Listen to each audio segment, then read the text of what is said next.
Welcome guys to an interview today with the Fnatic players. The beta has just hit for Heroes of the Storm and I have 3 players with me. All 3 of them just signed with Fnatic recently. So first of all, welcome FnaticAce. And well, hi to the stream. And yeah, you pretty excited about being part of the Fnatic family now? Right, there's no way that you're not excited about being part of Fnatic. It's one of the best esports team in the world, so yes. So how long has that whole change been in the works? Did they contact you already a while ago, or how long have you been talking to them? Yes, it's been in work since before BlizzCon.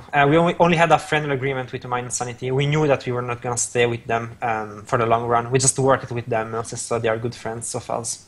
Okay. How excited are you about the changes with the beta? I mean, the switch over to Fnatic came with the perfect timing, I want to say. The beta just hit yesterday. I guess you already had some games that you could play with your team? Yes, we did have some games. The new map was exciting, a little bit maybe early game oriented, and some changes are very good, like the Miracle change. I think it was overpowered. Yeah. Resurgence finally removed, stuff like that. Pretty good. Actually, a good point to just get us going. We have 3 players in total talking about the changes in the beta. Ace is going to focus with us a bit on the support role since he's playing support for his team. We're going to have Lowell also in the discussion later on, and then also Shinobu, who will talk with us about not only the assassins but also about the specialist changes, especially of course Abatha and Falster. Let's just jump right into it with the first change that we had in the patch, but of course I'm not really able to go over everything, so we're focusing on the big things right now. So there have been a couple of talent changes, and Ace, you already touched on the Mercenary Lord talent here. We had Blizzard changing it up so that right now not only doesn't give it any bonus health to the Knights anymore, but it's only pure damage. And the biggest change is probably that you have to keep the hero with the talent close to the camp. How much do you think that's going to affect the talent being picked? Because just in the recent past, we finally had like Anubarak being picked for the talent. We saw Nazebo not going for Gitbin all the time, but like having Mercenary Lord as well. Do you think it's still going to be played? No, certainly not. A good point about like Anubarak was still in the meta just because of how strong Mercenary Lord was, especially in combination with Abathur. You pick a Knight camp and Abathur push one lane with the camp and your team stays on the other side of the map. It was very powerful. Now it's not as powerful as before. Do you think it had to be changed? Do you think it was too strong? I think it went against the idea of the game where like you have to fight to win. I'm not against other ways to win a game, but I don't know, I think it wasn't very fun to play against, that's for sure. Okay, did you guys deliberately like pick Mercenary Lord on certain heroes to really go for that strategy, or you were one of the teams who said, okay, we have to deal with it if others do it, but for us it's not really the right strategy? Certain maps like Garden of Terror and Dragonshire, Mercenary Lord will make a good difference. So you had to go for that. Okay. Probably one of the biggest changes that we had, we're going to touch upon that later on, is Resurgence of the Storm. It mostly affects the warriors, so we're going to talk with that together with Lowell about that later. But we had one more talent that was changed significantly, and that's the Mule. What are your thoughts on that? I think it was a needed change. Especially the intelligence has been increased. That says a lot. Like the Mule was gonna like targeting the wrong stuff all the time, only repairing the well and the doors and letting the fort die. It was hilarious. So yeah, it was a needed change. Very good. Yeah, it was kind of the logic behind it was like you always had to drop the Mule on the building you did not want to heal, and then it kind of worked. It was god awful. But I love that Blizzard already used that. Coming back from the talents itself, maybe to something that is a little bit more down your alley when it comes to the heroes themselves. Let's talk a little bit about the heroes, and there, of course, especially like your specialty with the supports. We had one hero that was affected a lot by it, and that was, of course, Lily. Okay, I feel that like Lily was underused by many teams, and we were mostly the only teams that picked her often, and she was viable now before.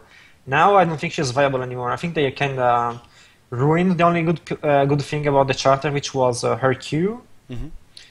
And how so? Yeah, I try. It heals much less now, and especially the talent at level 16 was a beast. Basically, it will double the amount of healing that you were producing. Now it doesn't double it because it adds 1.5 second cooldown on it, which means that your single target heal is going to be much lower. It's very bad. You can't really play Lee anymore in competitive play, I think. I'm going to test her some more, but some stuff I tried was like a Cloud Serpent build. Doesn't really work. Do you think that the changes to the blinding wind that Blizzard put in there, that has an effect on her? Is she maybe not that one-trick pony anymore? You don't think it's going to make a difference for her? It looked like that, but if you look at the numbers, the damage has been nerfed. It only hits 2 targets instead of 3. So basically, you only have 1 blind more because now you're gonna blind 4 auto attacks. Before that, it was 3. So it's not that much of a change, and it's been nerfed damage-wise. Mm-hmm. You don't have Envenom anymore, which was very strong, I think, for her. So do you think that maybe with the Envenom now out of the way, you can pick the healing ward a lot more, since apparently one of the changes that we have not documented in the patch notes is that you need to right-click a healing ward down, like it's not as vulnerable as it was before. Do you think it's now a legit talent for Lily again on 4? It is, of course, like 3% HP per second is broken, and maybe they should have... honestly, it was perfect when it was 2% and you had to click on it to kill it. It was good. There was no need to buff it, and then no need to nerf it. I don't know. For sure. It's going to be a viable talent. The only good talent at level 4 that you can pick, actually. Okay.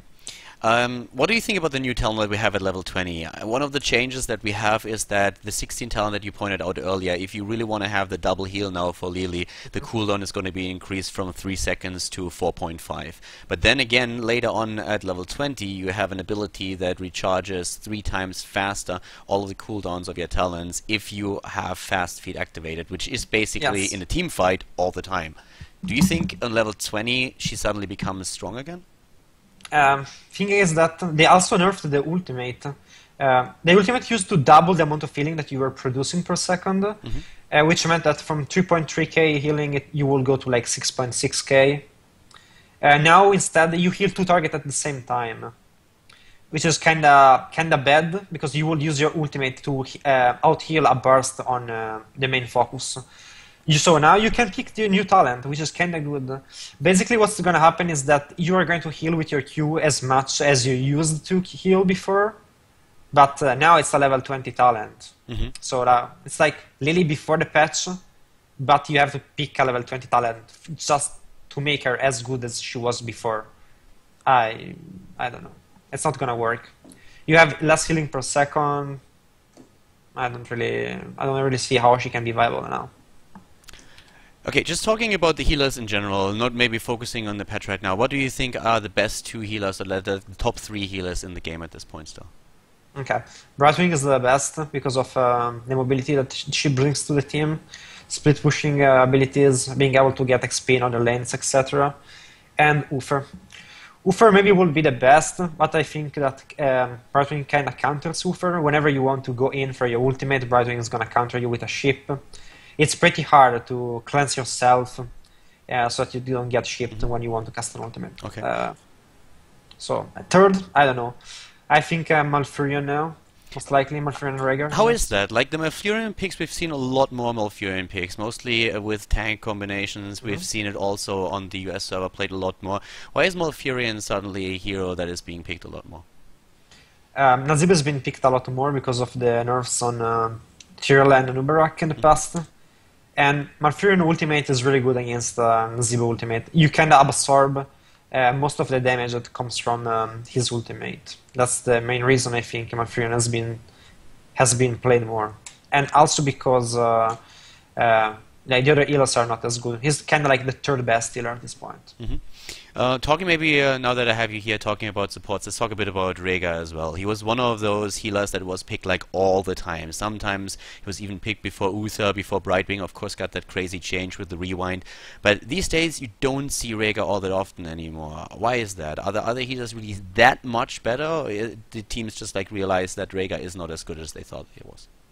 Brightwing got much better because of the rewind change, and I think the nerf on the healing ward hit him pretty hard, as well as the nerf on his shield. I think Rhaegar might see more play now that Lily is nerfed and that the healing ward is back to full potential.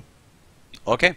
Well, thank you very much, Ace, for your take on the current role of supports in the game. And I guess we're going to talk with Shinobu and Lowell about the Warriors and the Assassins. Congratulations once again for the cooperation with Fnatic right now, and I guess we're going to see you in the next tournaments.